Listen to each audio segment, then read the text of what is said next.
Hello student, welcome to R S academy. आज हम नए चैप्टर के साथ आए हैं। क्लास 10th के केमिस्ट्री का चैप्टर है carbon and its compound. Clear है बच्चों? तो यहाँ पे देखिए, सबसे पहले हाइड्रोकार्बन की बात करते हैं। स्टार्टिंग यहीं से करते हैं कि हाइड्रोकार्बन क्या होते हैं। सबसे पहले तो कार्बन एंड इट्स कंपाउंड, यानी कि चैप्टर का नाम ही देख लेते हैं। चैप्टर का नाम क्या है?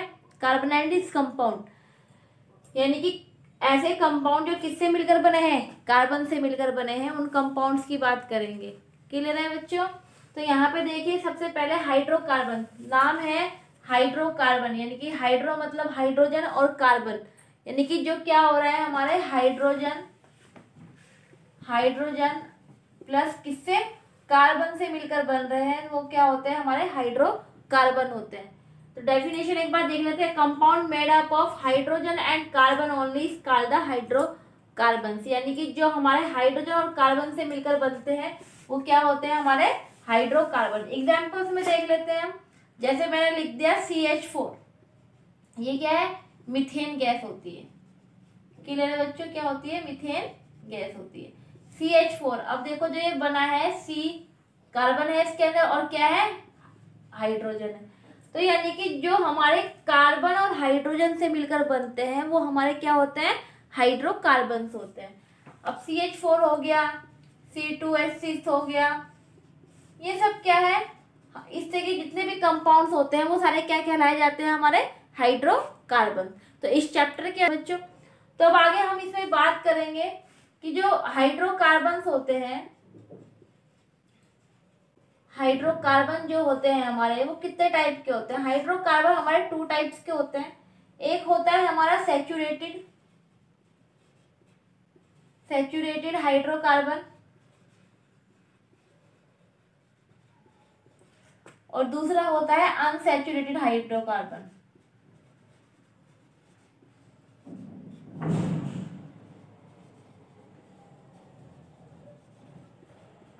अब सैचुरेटेड हाइड्रोकार्बन और अनसैचुरेटेड हाइड्रोकार्बन है क्या? अब देखिए, सैचुरेटेड जो हाइड्रोकार्बन हैं उनके अंदर क्या होता है? सब सिंगल बॉन्ड से अटैच रहते हैं, यानी कि जो बॉन्डिंग होती है उसमें क्या होता है? सिंगल बॉन्ड से अटैच रहते हैं। जैसे कि हमने अभी बात की थी एग्जांपल्स के तौर पे CH4, तो देखिए C1 है, तो C1 और कितने हैं?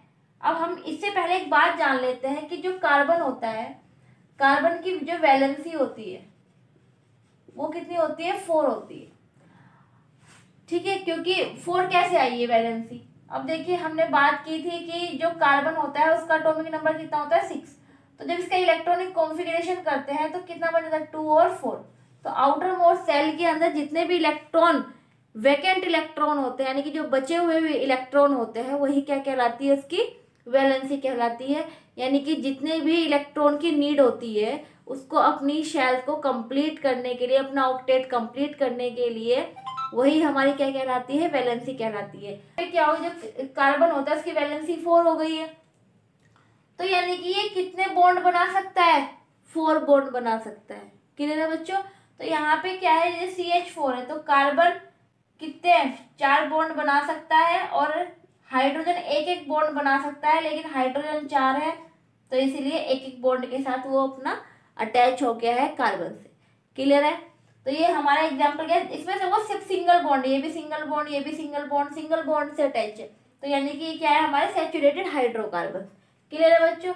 अब बात करते हैं अनसैचुरेटेड हाइड्रोकार्बन्स की, जिसके अंदर क्या होता है? डबल और ट्रिपल बॉन्ड, डबल एंड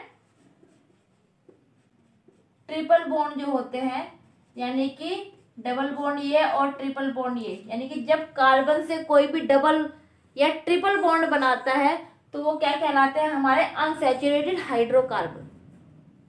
जैसे कि हम एग्जांपल पे C2H2 और C2H4 देख सकते हैं। अब देखो, C2H2 का मैं यहाँ पे इसको खोल के लिखती हूँ, तो C 2 है, 2, और H भी कितने हैं? 2, तो एक H इधर, एक H इधर। अब देखो, ये तो एक बॉन्ड के साथ कंप्लीट हो गया। अब हमें पता है कार्बन के कितने बॉन्ड होते हैं? 4 बॉन्ड बना सकता है। तो जब एक ही बॉन्ड बना तो 3 तो भी बाकी है, तो ये क्या है? ट्रिपल बॉन्ड के साथ अटैच हो जाता है तो अपने यानी कि 4 वैलेंसी के अकॉर्डिंग क्या होता है, 4 इसको बॉन्ड बनाने होते हैं, 4 बॉन्ड के अनुसार अटैच रहता है। समझ में आई बात। इसी तरीके से C2H4 का है, तो C2H4 में क्या हो जाएगा आपका C डबल बॉन्ड C, एक H यहाँ पे, एक H यहाँ पे, H और H हो गए कंप्लीट। तो ये क्या है, ये भी 4 बॉन्ड बना रहा है और ये भी 4 बॉन्ड बना रहा है। तो इस तरीके से क्या है, ये हम सैचुरेट इनके भी बात करेंगे, अभी पूरा क्लियर करेंगे इनको। आज किसके बारे में बात कर रहे हैं, saturated hydrocarbon, unsaturated hydrocarbon. Saturated hydrocarbon कौन होते हैं, जिनमें सिंगल बॉन्ड के साथ अटैच रहता है कार्बन, और अनसैचुरेटेड वो होते हैं जो डबल और ट्रिपल बॉन्ड के साथ अटैच जो कार्बन रहता है, वो कौन से हो जाते हैं हमारे अनसैचुरेटेड हाइड्रोकार्बन। क्लियर है। कर ही रहे हैं यहाँ पे कि सैचुरेटेड और अनसैचुरेटेड हाइड्रोकार्बन के बारे में। अब मैं आपको बता दूं, जो सिंगल बॉन्ड्स वाले होते हैं हमारे, उनको क्या बोलते हैं हम, एल्केन। क्या बोलते हैं सिंगल बॉन्ड वालों को, एल्केन बोलते हैं। जितने भी कार्बन कंपाउंड यहाँ पे बनेंगे, हाइड्रोकार्बन जितने भी बनेंगे यहाँ पे सिंगल बॉन्ड के साथ, उनको क्या बोलते हैं हम, एल्केन बोलते हैं। और जो भी हमारे डबल और ट्रिपल बॉन्ड के साथ जो भी हमारे हाइड्रोकार्बन्स बनते हैं, उनको हम क्या बोलते हैं, डबल बॉन्ड वालों को बोलते हैं एल्कीन, और ट्रिपल बॉन्ड वालों को बोलते हैं एल्काइन। क्लियर है बच्चों। तो यानी कि यहाँ पे हम एल्केन, एल्कीन और एल्काइन अब हम ये पढ़ेंगे। अब हम इनका जनरल फॉर्मूला जान लेते हैं। जनरल फॉर्मूला एग्जाम के अंदर काफी इंपॉर्टेंट है ये, कभी कभी 1 नंबर में, आधे नंबर के अंदर जनरल फॉर्मूला पूछ लेते हैं। एल्केन, एल्कीन, एल्काइन में तीनों में से कभी भी किसी का पूछ लेते हैं, हाफ मार्क्स में या 1 मार्क्स में पूछ लेते हैं कि एल्केन का जनरल फॉर्मूला बताइए, एल्कीन का जनरल फॉर्मूला बताइए, एल्काइन का जनरल फॉर्मूला बताइए, तो कुछ भी पूछ सकते हैं। तो यहाँ पे आप देखिए एल्कीन है, एल्कीन का जनरल फॉर्मूला होता है CnH2n+2। ठीक है, जहां पे जो आपका ये N होता है, ये क्या होता है, नंबर ऑफ कार्बन। क्या होता है ये, नंबर ऑफ कार्बन। क्लियर है। अब एल्कीन का जनरल फॉर्मूला क्या होता है, CnH2n, और एल्काइन का क्या होता है, CnH2n-।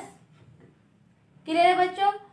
तो ये हम क्या बात की हमने, alkane, alkane, alkene, alkyne. Alkane का जनरल फॉर्मूला CnH2n+2, एल्कीन का है CnH2n, एल्काइन का है CnH2n-2।